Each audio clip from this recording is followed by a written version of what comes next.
नमस्कार, जय श्री राम। ए दिल तुम्हें कसम है, हिम्मत ना हारना, जैसे भी दिन गुजर सके हंस के गुजारना। जिंदगी के जैसे भी दिन गुजर सके, खुशी और गम मुझसे को हंस के गुजारना चाहिए। और जो दोस्त बनाए, मित्र बनाए, उसे एक बार हम बना लेते हैं, पूरे जीवन भर नहीं छोड़ते।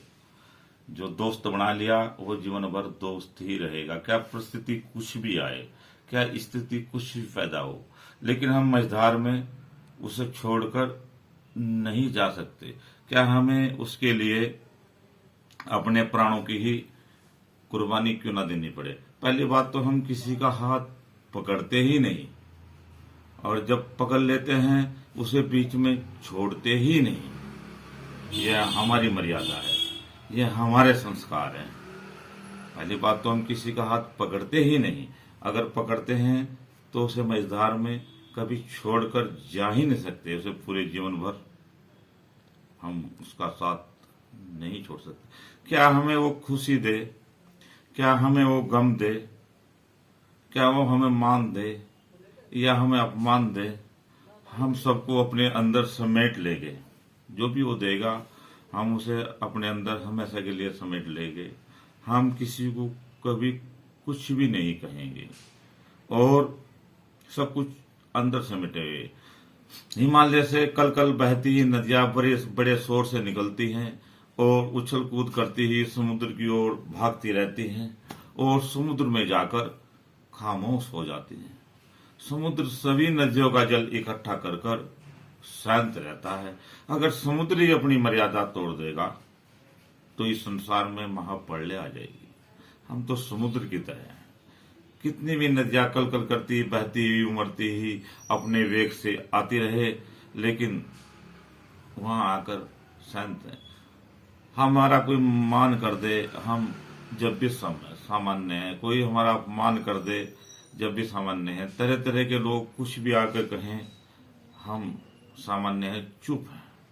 चुप है, ना कभी हर्षित होता है, ना द्वेष करता है, ना कामना करता है। वो मुझे प्रिय है। भगवान कहते हैं, ना तो खुशी देखकर वह कभी हंसता है, ना गम देखकर कभी रोता है। जो सम रहता है, सामान्य रहता है, वो मुझे प्रिय है। हम तो ईश्वर ने इसी तरीके से बनाए हैं। और जो है दोस्त, क्या ज्ञानवान हो या अनजान हो, दोस्त तो दोस्त ही रहेगा। क्या वो दो नाव पर सवारी करने वाला हो, क्या एक नाव पर? दो नाव पर सवारी करेगा तो भंवर में डूबेगा, उसे भगवान भी नहीं बचा सकते। जो दोस्त दो नाव पर सवारी करता है वो भंवर के बीच में डूबता है। मैंने भी अपने दोस्त को इसी तरीके से अंधेरी गुफा की ओर जाते हुए देखा है, लेकिन मैं नहीं रोक पाया। मैं उसे रोकने में असमर्थ रहा। चुपचाप एक किनारे पर खड़ा हुआ, उसे जाता हुआ देखता रहा। उसकी बर्बादी को मैं देखता रहा। आखिर मैं करता भी क्या, मेरे हाथ में है भी क्या था।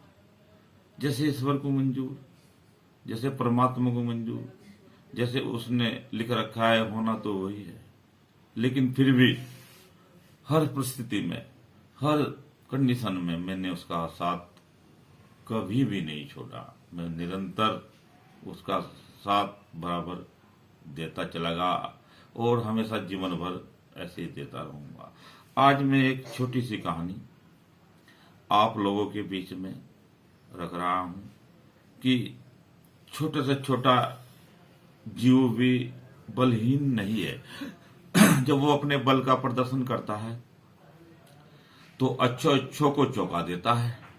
किसी को बलहीन समझना व्यर्थ, बेकार है।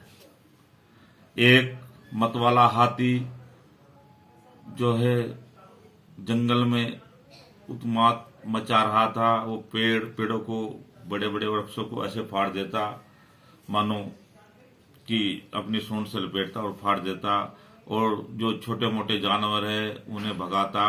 वह उन्माद हुआ, इधर उधर दौड़ लगाता हुआ फिरता था। वह अपनी मस्ती में चूर, अहंकार में मस्त वह हाथी जिधर भी जाता उधर ही उत्पात मचाता। वह नदी में जाता तो नदी के जल को आकाश की ओर फेंकता और उसमें नहाता। वह उस जल को जो है अपने पर से रोनता और उछल कूद मचाता। जो जल के जीव थे वह उससे बहुत डरते थे। वह मतवाला हुआ इधर उधर दौड़ता। वह अपने से ज्यादा बलवान किसी को नहीं समझता था। वह अपनी सूंड में जल भरता, आकरण ही किसी के ऊपर भी डाल देता, फेंक देता।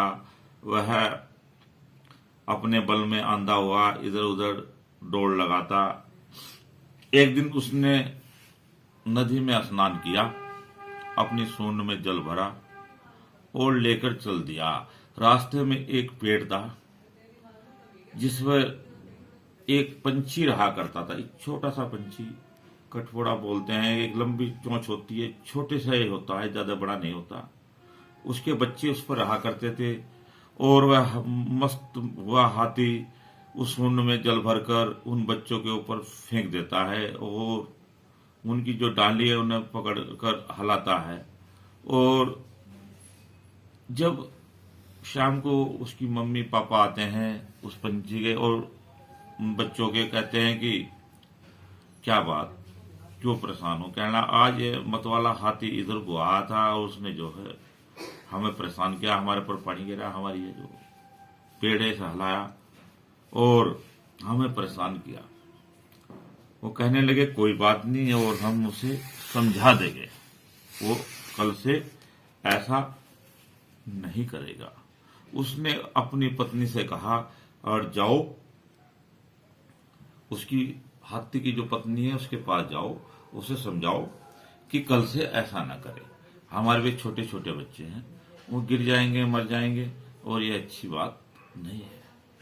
तो वह छोटी सी कठफोड़ी उस हथनी के कान के पास जाती है और कहती है कि अपने उस मर्द को समझा लेना, वो हमारे बच्चों को बहुत परेशान करता है और हमारे बच्चों के ऊपर जल फेंकता है और हमारी जो पेड़ की डाली है उसे तोड़ने का प्रयास करता है जिसमें बच्चे रहते हैं। और कल को ऐसा ना हो कि दोनों के बीच लड़ाई हो जाए, युद्ध हो जाए, क्योंकि मेरा जो मर्द है वो बहुत क्रोध में था, बहुत गुस्से में था। वो कह रहा था कि कल को हमारे उसके बीच में कोई लड़ाई ना हो जाए। हथनी ने नाड़ हलाई और कहने लगी, वह भी अपने मद में चूर थी, अहंकार में चूर थी। उसे भी ये दिख रहा था कि एक छोटा सा पंछी ये हमारा क्या बिगाड़ लेगा, ये हमारा क्या कर लेगा, ये हमारा तो विशाल का ये शरीर है, बड़ा शरीर है तो छोटा सा है, हमारा क्या कर लेगा। वह अहम में आकर सूंड हिलाती हुई बोली कि जो तुम्हारे से होगा तुम करना, जो हमारे से होगा हम करेंगे। और वह नहीं मानेगा। अगले दिन वह हाथी फिर उसी नदी में गया, उसने वहां उत्पात मचाया, उन्माद हुआ। वह इधर उधर उस पानी में दौड़ता रहा, अहंकार के वशीभूत होकर वह इधर उधर दौड़ रहा था और अपनी सूंड में जल भरा और फिर उसी रास्ते से वो निकला और फिर उन्हीं बच्चों के ऊपर वो जल गिरा और उसके बाद उस पेड़ को फिर से लाया। जब उसने उन बच्चों को परेशान करना शुरू कर दिया तो वहीं वो कठफोड़ा, एक छोटा सा जानवर वहीं पर बैठा हुआ था। वह क्रोध से उसकी आंखें लाल हो गई। वह कहने लगा कि इस हाथी की इतनी हिम्मत कि मेरे बच्चों को पेड़ से नीचे गिराए, आज मैं इसे सबक सिखा के ही रहूंगा। वह छोटा सा पंछी उसके कान में पड़ जाता है और अपनी उसकी जो चोंच थी वह इतनी तेज थी कि पत्थर को भी तोड़ सकती थी। वह उसके कान में बार बार उस ठूंग को मारता और वह हाथी जो है जंगल में भागने लगा, दौड़ने लगा। वहां उसकी सूंड भी नहीं पहुंच सकती थी, कुछ भी चीज नहीं पहुंच सकती थी। वह इधर उधर दौड़ लगा रहा था, उसे कोई मार्ग दिखाई नहीं दे रहा था। वह बेचैन हुआ, इधर उधर दौड़ रहा था। तभी हथनी आई, उसने कहा कि आप क्यों परेशान हो। कहने लगा ये जो कटफोड़ा है, ये जो छोटा सा जानवर है मेरे कान में बैठा हुआ है और मेरे अंदर से ये बार बार अपनी चोंच का चोंच मार रहा है और मुझे परेशान कर रहा है और मैं बेचैन हूं, मुझे बचा लो। वह हाथी जो है अपनी सूंड जमीन पर टेकता हुआ और नरमस्तक हुआ जो है अपने दोनों पैर नीचे टिकाए हुए माफी मांग रहा था। कहने लगा कि आज मुझे बचा लो, मैं मर जाऊंगा, मुझे ये मार देगा। तभी हथनी दौड़ती ही उस कटफोड़ी के पास गई जो उसकी स्त्री थी। कहने लगी, हे बहन, हमें माफ कर दो और हमसे बहुत बड़ी गलती होगी। आज से हमारा यह हाथी आपकी तरफ कभी भी नहीं आएगा, कभी भी अपने बल का प्रदर्शन नहीं करेगा। आज इसे माफी दे दो। जब कटफोड़ी कहने लगी कि मैं प्रयास करती हूँ, देखो मर्द मर्द की लड़ाई है, अगर वो मान जा तो बढ़िया बात है, नहीं मान जा तो मैं क्या करूंगी। वह तभी जाकर उड़ती हुई उस हाथी के कान के पास पहुंचती है और कहती है कि आप बाहर आ जाओ, समझौता हो चुका है, अब ये अपने बल का प्रदर्शन नहीं करेगा और हमें तंग नहीं करेगा। वह खून से लथपथ हुआ बाहर निकलता है। कहने लगा, अगर तुम थोड़ी देर नहीं आती तो मैं इस हाथी को जान से ही मार देता। तो मेरे कहने का तात्पर्य यह है कि किसी को कमजोर समझना या बलहीन समझना मूर्खता है। कोई भी अपने बल का प्रदर्शन कर आपको चकित कर सकता है। एक छोटे से छोटा अंकुश बड़े से बड़े हाथी को धराशायी कर सकता है। एक छोटा सा दीपक दूर तक के अंधकार को समेट लेता है। इसी प्रकार से जो है, जो जैसा है वह वैसे का वैसे ही रहेगा, उसमें परिवर्तन करना बड़ा ही मुश्किल है। जैसे कुत्ते की पूंछ मुड़ी होती है, मुड़की में रखोगे तो मुड़ी की मुड़ी निकलेगी। तुम नीम के पेड़ के जड़ में हजारों घड़े रस के डालो, गन्ने के रस के डालो, वह हमेशा कड़वाहट ही देगा।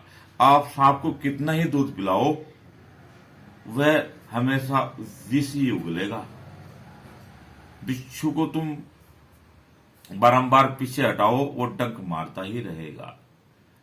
इसी प्रकार जो है, जो जैसा बन गया, सांप हमेशा लहरा कर ही चलेगा, वो कभी सीधा चल ही नहीं सकता।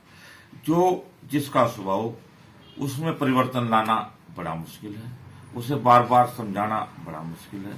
ये बहुत असंभव बात है, ये बड़ा कठिन कार्य है। इसलिए जिसका भी साथ निभाओ, सच्चे मन से निभाओ, सच्चे हृदय से निभाओ और हमेशा उसकी आकृति हमेशा अपने दिल में बसा कर रखो और उसे हमेशा 24 घंटे उसे याद रखो। यही प्यार है, यही मोहब्बत है, यही दोस्ती है, यही मित्रता है। और मेरी वीडियो को इसे लाइक कर देना।